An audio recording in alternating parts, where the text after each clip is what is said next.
آئے نا دونوں شہزادے، آ کے ماں سے عرض کیا چہلم ہے سید الشہداء کا، سن لو دو جملے۔ آ کے عرض کیا کہ اماں کل عید ہے۔ کہا بیٹا ہمارا ہر وہ دن عید کا ہے جس دن ہم اللہ کی عبادت زیادہ کرتے ہیں۔ یہ سیدہ کا درس ہے کہ جس دن اللہ کی عبادت زیادہ ہو وہ ہمارے لیے عید کا دن ہے۔ جب یہ کہا تو فرمایا بالکل ہم بھی آپ کے بیٹے ہیں، لیکن کل صحابہ کے بچے کپڑے نئے نئے لباس پہنے گے، ماں ہمارے کپڑے؟ تو کہتے ہیں کہ اتنی دیر میں امام حسین کی آنکھوں میں آنسو تھے۔ سیدہ نے دیکھ کے سینے سے لگا کے فرمایا کہ حسین بیٹا تمہارے کپڑے درزی کے پاس ہیں۔ یہ سب نے بلا تفریق سب نے لکھا ہے، سب پڑھتے ہیں کہ تمہارے کپڑے درزی کے پاس ہے۔ یہ جملہ کہنا تھا، حسین خوش ہو گئے، پتہ تھا میری ماں صدیقہ ہے، میری ماں جھوٹ نہیں، شیخ صاحب میری ماں جھوٹ نہیں کہہ سکتی، میری ماں صدیقہ ہے، سچی ہے۔ کہتے خوش ہو کے چلے گئے۔ بی بی مصلی پہ بیٹھی، دکا علی الباب، دروازے پہ دستک ہوئی۔ سیدہ نے پوچھا من انت علی الباب، کون ہے دروازے پہ؟ باہر سے آواز ہے انا حیات الحسنین، میں حسنین کا درزی ہوں۔ بی بی بسم اللہ کہہ کے اٹھی، دروازے پہ گئی تو دو جوڑے تھے، ایک سرخ ایک سبز۔ یہ ماشاءاللہ سارے اہل علم جانتے ہیں سرخ اور سبز۔ اب مجھے اتنا بتائیں آپ کہ جو لایا تھا وہ کون تھا؟ اہل علم بیٹھے میرے سامنے، حضرت جبرائیل علیہ السلام، فرشتہ ہے، ملائکہ کے سردار ہیں۔ لانے والے جبرائیل جنت سے دروازے پہ آ کے کیا کہتے ہیں کہ انا حیات الحسنین، میں حسنین کا درزی ہوں۔ یہ کیوں نہیں کہا میں فرشتہ ہوں؟ کیونکہ اللہ نے حکم دیا تھا جبرائیل چلے ہو تو ملائکہ کے سردار ہو، دروازے پہ جا کے یہ نہیں کہنا کہ میں ملائکہ کا سردار ہوں، بلکہ کہنا ہے کہ میں حسنین کا درزی ہوں۔ فاطمہ نے جو درزی کہا ہے، سیدہ نے درزی کہا ہے، جس کے کہنے سے فرشتوں کی حقیقت بدل جائے۔ میں اتنا ہی کہوں گا کہ جس کے کہنے سے فرشتوں کی حقیقت بدل جائے، اگر دربار میں ملک صاحب جا کے کہہ دیا تھا تو ماننا چاہیے تھا نا، جس کے کہنے سے فرشتوں کی حقیقت بدل جاتی ہے۔ نہ بھی تھا تو دے دیتے۔ فاطمہ چل کے آئی ہیں۔ عزادارو بس اتنا جملہ سنو، بڑا مشکل ہے یہ جو لباس آیا ہے نا، جنت کا لباس، عجیب قسمت ہے، عجیب قسمت ہے۔ عید کے دن ماں سے لباس مانگا تو ماں رو رہی تھی، 10 محرم کو بہن سے مانگا تو بہن رو رہی ہے۔ یہ تاریخ آپ کے سامنے ہے کہ 10 محرم کو جب بہن کے پاس آئے نا، آگے کہا مجھے پرانا کرتا دے دو، تو بہن رو رہی تھی۔ پہلے ماں روئی پھر بہن روئی۔ عزاداروں کے دروازے پہ کہہ رہا لیکن منی سلام، میرا آخری سلام ہے، تو شہزادی نے جملہ فرمایا تھا حسین اندر کوئی نامحرم تو نہیں ہے؟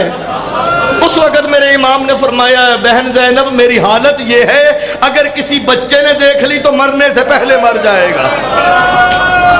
پیشانی پہ زخم ہے، فرمایا اندر آ جائے۔ مولا اندر گئے۔ میں آخری جملہ آپ کی خدمت میں عرض کر کے زحمتیں تمام کرنے لگا ہوں۔ آج چہلم سید الشہداء کا منانے آئے ہو نا زادارو، جی بھر کے رو لینا، گریہ کر لینا، کیونکہ اس بہن کو کسی نے رونے نہیں دیا تھا۔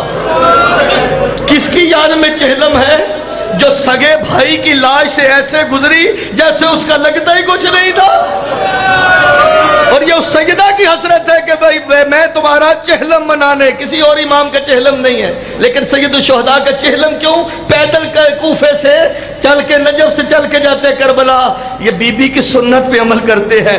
سیدہ تجھے کسی نے چہلم نہ کرنے دیا، دیکھ آج دنیا کا ہر کونے سے چہلم کرنے آئے ہیں۔ عزادارو جب کہا نا آخری سلام کیا، میں ساری تفصیل نہیں، جب دیکھا نا تو شہزادی نے بھائی کی حالت کو، اس وقت میرے امام فرماتے بہن میرے ساتھ چلو، میں سجاد کے پاس جانا چاہتا ہوں۔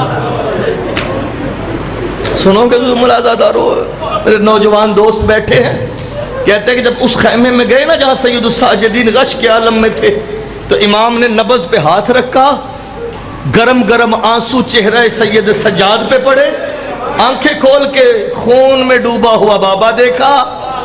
کہتے اٹھ کے تکیے کا سہارا لے کے بیٹھے، کہتے ہیں بابا اینا اینا حبیب ابن مظاہر، بابا حبیب ابن مظاہر کہاں ہے؟ قد قتل مارے گئے۔ ایک ایک اینا اینا مسلم بن اوسجا ایک ایک کا پوچھتے رہے، پھر ایک مرتبہ پوچھتے ہیں بابا مجھے یہ بتاؤ میرا چچا عباس کہاں گئے؟ سنو گے جملہ دادار و امام فرماتے ہیں کہ مجھے دشمنوں میں تنہا چھوڑ کے چلے گئے۔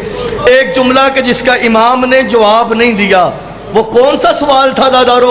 وہ سوال وہ تھا، میرے بزرگ جانتے اللہ سب کے بچوں کو سلامت رکھے، سب کے بھائیوں کو بیٹوں کو سلامت رکھے۔ وہ سوال کیا تھا؟ فرماتے بابا اینا اینا اخی الاکبر، میرا بھائی اکبر کہاں گئے؟ فرمایا یہ نہیں کہ آپ شہید ہو گئے، اب میرے مظلوم امام نے فرمایا بیٹا سجاد خیموں میں مردوں میں یا تو رہ گیا ہے یا میں رہ گیا ہوں، اب یا تو ہے یا میں ہوں۔ کہتے ہیں کہ اس وقت امام نے فرمایا باقر کی ماں مجھے تلوار بھی لا دو، مجھے عصا بھی لا دو، میں اپنے بابا کی مدد کروں گا۔ امام نے فرمایا نہیں سجاد بیٹا تو نے جہاد اصغر نہیں کرنا، تو نے جہاد اکبر کرنا ہے۔ امام جانتے تھے جملہ دادا رسولو، آخری جملہ اور احمد تو نے جہاد اکبر کرنا ہے۔ اب امام نے پوچھا بابا جہاد اکبر کیا ہے، جہاد اصغر کیا ہے؟ ادادارو پہلا جملہ امام نے فرمایا 3 دن کا بھوکا پیاسا کربلا میں مارا جانا یہ جہاد اصغر ہے۔ اب امام نے پوچھا بابا جہاد اکبر کیا ہے؟ فرمایا زینب جیسی پھپھی ساتھ ہو، شام کا بازار ہو، کمینہ نشے میں کہے اور جسے چلنا نہیں آتا وہ علی کی بیٹی زینب ہے۔ بیٹا پھپھیوں کے ساتھ شرابی کے دربار میں جانا۔ اب غش آیا، آنکھ اس وقت کھلی جب خیمے جل چکے تھے۔ اللہ لعنت اللہ۔